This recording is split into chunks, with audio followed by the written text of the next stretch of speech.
يا أهلا يا أصحابي، أنا جدكم حكيم وجاي النهاردة أحكي لكم حكاية جميلة عن الإجازة وإزاي نستفيد من وقتنا فيها. يلا بينا نسمع القصة سوا. كان يا مكان في ولد شاطر اسمه سامي. لما خلصت المدرسة فرح وقال: ياه، أخيرا الإجازة، هأقعد ألعب طول اليوم. وفي أول أسبوع سامي فضل يلعب بالتليفون ويتفرج على التلفزيون كتير جدا، وبعد شوية حس إنه زهقان وتعبان. قال لمامته: يا ماما أنا زهقان، مش لاقي حاجة أعملها.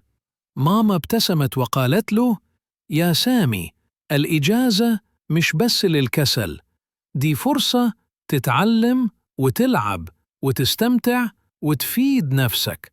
تعال نفكر هنعمل إيه؟ قعد سامي مع ماما وكتبوا في ورقة حاجات مفيدة يقدر يعملها: يقرأ قصة جديدة كل يوم، يلعب رياضة ساعة في اليوم، يتعلم رسم أو مهارة جديدة، يزور جده وجدته.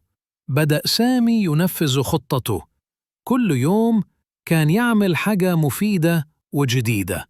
ولما خلصت الإجازة حس إنه فرحان وفخور بنفسه، وقال لمامته: أنا مبسوط جدا إني استغليت وقتي وتعلمت حاجات كتير. وقت الإجازة كنز كبير، لو عرفنا نستغله هنفرح ونبقى مميزين. لو عجبتكم القصة اعملوا لايك واشتركوا في القناة. وأنا جدكم حكيم وبحبكم كلكم.